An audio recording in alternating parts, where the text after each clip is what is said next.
अगर parts change, अगर हम बाहर से कराते हैं तो कभी कभी ये कंप्लेंट्स मैंने बहुत जगह पे सुनी है कि पार्ट्स चेंज हो गए हमारे, या हमारे वायरिंग चेंज हो गई, हम बाद सर्विस सेंटर से सर्विस गाड़ी आने के बाद 1 महीने में उनके लाइट्स में इश्यूज आने लग जाते हैं। So Maruti take ownership for 1 month, कि after 1 month also if you face any issue they take ownership for that. Hello guys, welcome to my channel Rohan Kumkar. आज हमारे पास है एस्प्रेसो मिस ऐश्वर्या जी की एक कार है, तो उनके साथ आज हम ओनरशिप रिव्यू करने वाले हैं कार का। तो miss Aishwarya, welcome to my channel. आज हम हेलो आपका रोहन। रिव्यू के लिए बुलाए इनको। तो चलिए लेट्स स्टार्ट करते हैं इसका पूरा रिव्यू। तो ऐश्वर्या जी, आपने ये गाड़ी कब परचेस की थी? ये 2022 में, अ, जून 2022 में परचेज की थी। मतलब लॉकडाउन के पीरियड में? Yes, in after first way. First way. अब जब आपने परचेस की तब शायद से लॉकडाउन होगा। जी, मतलब शोरूम में आपकी डिलीवरी नहीं होगी, मतलब आपने। ऑनलाइन ही बुक करनी पड़ी थी हमें गाड़ी, बिकॉज हम जा नहीं सकते थे शोरूम विजिट के लिए। Okay okay. सो और अब कितनी चलिए, मतलब किलोमीटर्स कितना होगा ये अभी इसका? 50,000 प्लस किलोमीटर्स हो चुके हैं अब तक। 50,000 प्लस। और हम्म, कैसा क्या रिव्यू है? ऑफ रोडिंग वगैरह कैसी चलती है? कैपेबिलिटी कैसी है इसकी? अच्छी है गाड़ी, स्पेशली जहाँ पे ज्यादा भीड़ भड़ाका का एरिया है उसके लिए तो बहुत अच्छी गाड़ी है, क्योंकि हम्म कॉम्पैक्ट है, ज्यादा स्पेस नहीं लगता इसको। एंड प्लस वुमेन्स के लिए सबसे बेस्ट है, क्योंकि एजीएस मॉडल है, this is hmm top model with automatic function, या इसमें ऑटोमेटिकली गियर्स होते हैं। तो you just need to work on your brakes and accelerator, इससे ज्यादा इसमें कुछ नहीं है। एंड आप चाहे तो इसमें मैनुअल ड्राइव कर सकते हैं, हम्म। उसका भी ऑप्शन है आपके पास। बट अभी तो ये मैं ऑटोमेटिकली ड्राइव करती हूँ, तो मेरे को अच्छी हम्म। लगी है अब तक ड्राइविंग इसकी। बट मेरा क्या क्वेश्चन था कि कई लोग बोलते हैं इसमें लैग लैग मारता है, इसका जो ऑटोमेटिक गियर बॉक्स है। ये चीज होती है हर ऑटोमेटिक हम्म कार्स में पाई जाती है, बिकॉज गियर्स जब चेंज होते हैं, हम्म तो आपने मैनुअल्स में भी देखा होगा, you take time to change gear, वो सेकेंड्स का होता है। सेम चीज इसमें भी है, वो सेकेंड्स में आपको फील हो जाता है, क्योंकि आप उस टाइम आपके केवल लेग्स काम कर रहे होते हैं, हम्म। तो बॉडी मोशन की वजह से आपको फील होता है, but that is a process of the vehicle, वो कुछ लैग नहीं है, एक और प्रोसेस है आपको जस्ट। जो ऑटोमेटिक का जो डीमेरिट क्या लगते है आपको कि ये होना चाहिए था, ये इसके वजह से ये नुकसान है क्या? ऑटोमेटिक में ये एक चीज है कि हाँ, आफ्टर सर्टेन स्पीड ये आपको इंडिकेट करना शुरू कर देती है गाड़ी की, आपकी स्पीड एक्सट्रीम हो रही है, आप उसको हम्म कम कीजिए, एक्सेस हो रही है आप उसको कम कीजिए। पर एक बेस्ट बेनिफिट्स है, ज्यादा मेरे को डी बेनिफिट्स अब तक नहीं लगे, क्योंकि जब से मैंने इसको ड्राइव करना शुरू किया, मैं काफी लॉन्ग ड्राइव्स हम्म। पे गई हूँ, तो मेरे हिसाब से तो कोई नहीं है ड्रॉबैक्स इसमें। और अगर इसमें मैन्युअली गियर बॉक्स होता तो क्या इसका मतलब बेनिफिट क्या रहता कि आपको, मतलब ढलान पे हो किसी तो कंट्रोलिंग में अच्छा बेटर रहता ना, मैन्युअली हाँ, होता तो? अगर आप इंक्लाइन में है तो थोड़ा वो होता है, इसमें इशू होता है, क्योंकि आपको on the spot fast actions लेने पड़ते हैं, क्योंकि ऑटोमेटिक है गियर में। ऑटो गियर इसमें कैसे होते हैं, जैसे स्पीड कम हो जाएगी गियर ऑटोमेटिक चेंज होना शुरू हो जाता है। डाउन शिफ्ट होता है? यस, डाउन शिफ्ट होते हैं, स्पीड तो बढ़ने इस के बाद अप शिफ्ट होता है? यस, तो इस वजह से इसमें ये इशू है, जैसे आप इंक्लाइन में है तो आपको अपनी गाड़ी पे कंट्रोल रखना बहुत जरूरी है उस, और जब आप मैनुअली चला रहे हैं तो उसमें गाड़ी गियर में होने की वजह से इतनी जल्दी रिवोक नहीं कर पाती है, बट इसमें है कि ये कर देती है। ओके। और माइलेज का क्या कैसा इश्यू है इसका? अभी right now I am staying in rural area, तो रूरल में तो ये 8.9 देती है, but I am hmm. Driving when in metro cities 19 point plus, कभी कभी 20 भी चला जाता है। और हाईवे पे क्या माइलेज है इसका?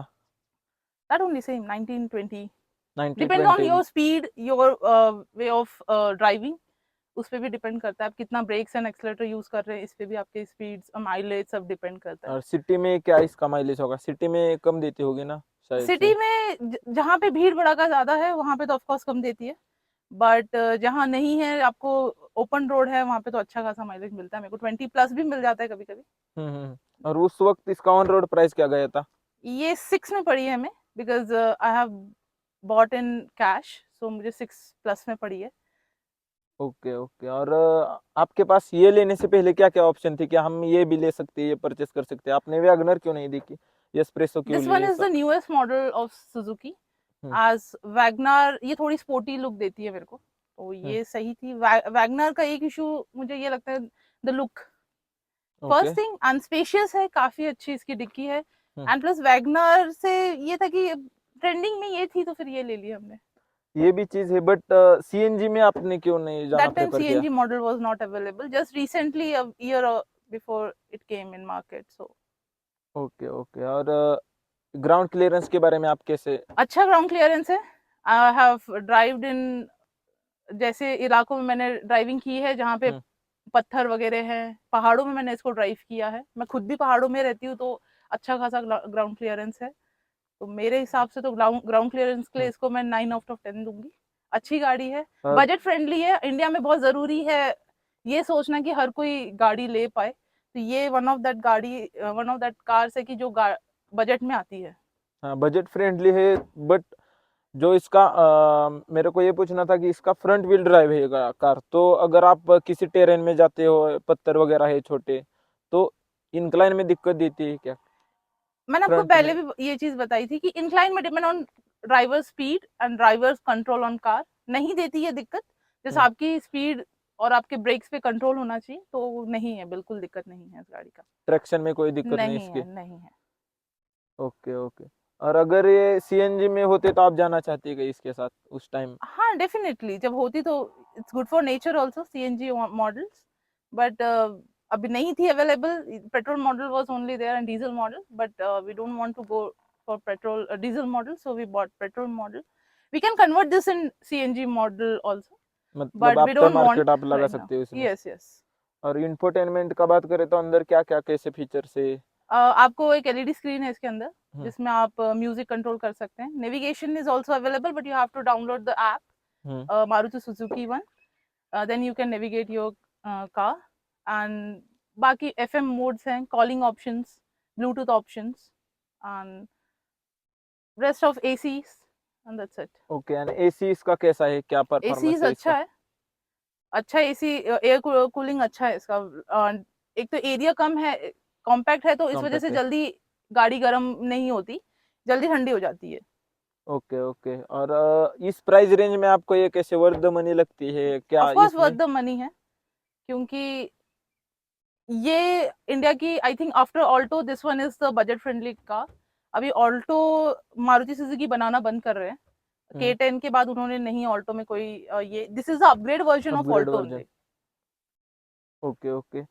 और आपको मतलब इस प्राइस रेंज में ये कार मिल रही है, बट किसमें क्या चेंजेस क्या हो सकते थे कि उस टाइम मारुति सुजुकी करना चाहिए तो क्या हो समवॉट सकते थे? लुक चेंजेस, शार्पनेस और अच्छी हो सकती थी आगे से पीछे से, hmm. But still it look like sport car, so I am happy with this one. And build quality कैसे लगती है आपको कार की, सेफ्टी के रीजन से? सेफ्टी के रीजन से अच्छी बिल्ड क्वालिटी है, एंड सबसे बेस्ट चीज है, आप टकराएंगे नहीं इजीली लोगों से या फिर गाड़ियों से, क्योंकि कॉम्पैक्ट गाड़ी है, छोटे एरिया में इजीली निकल जाती है। I have experience in Pune, हाँ, मुंबई में एक्सपीरियंस, तो निकल जाती है इजीली। ट्रैफिक का अच्छा एक्सपीरियंस आपका अच्छा। एक्सपीरियंस है, हाँ। एंड आप हायर स्पीड पे इससे चलोगे, अगर मान लो आप हाईवे पे 130 140 से जाती है ये कार, तो वॉबल करती है क्या गाड़ी, कैसे हल्का वाइब्रेशन होता स्टेबिलिटी है, कैसे? बिकॉज अगर गाड़ी खाली है तो हम्म। बिकॉज ये छोटी होने के से हल्का वाइब्रेट करती है। हैवी, इतनी हैवी नहीं है compare to other other cars, cars, okay. But हल्का वाइब्रेट करती है। बट इफ यू हैव अच्छा खासा वेट है इस गाड़ी में तो नहीं वाइब्रेट करती है। I drive more than 100 plus only, so okay. At highway, so I am not complaining about it. 50,000 आपका रनिंग है तो आपने भगाई होगी अच्छे से? जी, अच्छे खासे काफी सिटीज मैंने एक्सप्लोर की है इस गाड़ी के साथ, ओके ओके। आगे भी करने का सोचा है, देखते सबसे हैं। लॉन्ग ड्राइव मतलब किस सिटी से आप किस लोकेशन पे गए थे ये कार को पुणे से लेके आप कहाँ से गए थे?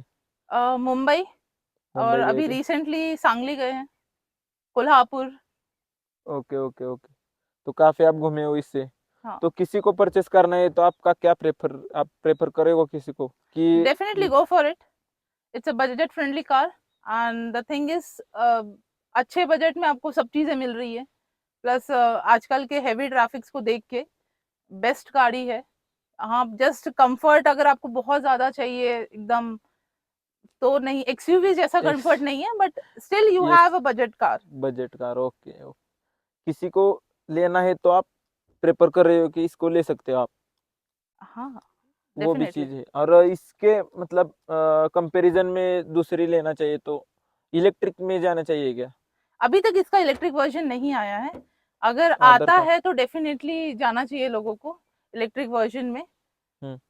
अगर हम इसके सर्विस की बात करें तो कैसी सर्विस है मारुति सुजुकी से? कैसा कस्टमर को मतलब क्या क्या चीजें प्रोवाइड करते हैं, कैसी सर्विस देते हैं आपको, वो सारी चीजें आप क्या कहना चाहोगे सर्विस के बारे में? सर्विसिंग अच्छी है मारुति की तरफ से। मारुति हमेशा अच्छी सर्विसिंग अभी तक मेरे को प्रोवाइड की है। मैं okay. Authorise Maruti service centre से ही सर्विसिंग कराई है। मैं बाहर नहीं प्रेफर करती हूँ, क्योंकि ये एजीएस मॉडल होने की वजह से, ऑटोमेटिक की वजह से थोड़ा प्रिकॉशंस लेने पड़ते हैं, बिकॉज वायरिंग्स एंड सेंसर्स का इश्यूज हो जाता है। और प्लस बेस्ट है कि आप ऑथराइज सेंटर से कराओ, तो आगे कुछ इश्यूज होते हैं आपके गाड़ी में तो वो ओनरशिप लेते हैं उस चीज की। ओके। प्लस उनकी सर्विसिंग में ये भी है कि फर्स्ट कम फर्स्ट सर्व का टैगलाइन वो देते हैं, तो उस चीज को वो मानते हैं। अगर आप फर्स्ट प्रेफरेंस देते हैं वो आप लोग को जब भी आप जाओ। एंड प्लस आपको रिमाइंडर्स वगैरह मिलते रहते हैं टाइम टू टाइम की, अगर आप भूल भी जाते हैं कि आपकी सर्विसिंग ड्यू है हम्म। तो उनकी तरफ से कॉल प्रोसेस होती है, तो फिर उससे हमें हमेशा याद रहता है। किसी सर्विस में आपको गाड़ी को रखना पड़ा है कि इतने दिन रखा है आपने, 1 वीक 2 वीक, न- पार्ट्स के अवेलेबिलिटी के कारण अवेलेबल होते हैं क्या सब पार्ट हाँ, टाइम पे? अगर आप ऑथराइज सर्विस सेंटर से कराते हैं मारुति के, तो वहाँ पे हर एक चीज आपको अवेलेबल होती है। तो आपको पार्ट्स वगैरह कुछ भी चेंज कराने हैं तो उनके सर्विस सेंटर्स पे अवेलेबल होते हैं। एंड बेस्ट ये भी है कि ऑथराइज से कराओ तो आपको एक फेथ रहता है कि ये सही चीज है। ओके। मतलब बाहर से करना आप लोगों को नहीं प्रेफर करोगे नहीं, कि? अगर पार्ट्स चेंज अगर हम बाहर से कराते हैं तो कभी कभी ये कंप्लेंट्स मैंने बहुत जगह पे सुनी है कि पार्ट्स हम्म। चेंज हो गए हमारे, या हमारे वायरिंग्स चेंज हो गई। हम बाद सर्विस सेंटर से सर्विस गाड़ी आने के बाद 1 महीने में उनके लाइट्स में इश्यूज आने लग जाते हैं। Hmm. So Maruti take ownership for 1 month, कि after 1 month also if you face any issue they take ownership for that. Okay okay, तो सर्विस का तो आपको कुछ दिक्कत नहीं है? नहीं, अभी तक तो नहीं है। तो ओके, थैंक्स फॉर आपने इतना बताया लोगों को कि प्रेफर कर सकते हैं आप ये कार सभी को, और ओनरशिप आपने जेन्युइन रिव्यू दिया हमारे चैनल के लिए। तो thanks miss thank you Aishwarya Rohan, ji. Thank you for okay, having me. तो गाइज मिलते हैं नेक्स्ट वीडियो में। Till then next bye bye, subscribe कर देना मेरे चैनल को। मिलते हैं नेक्स्ट वीडियो में। जय हिंद जय भारत।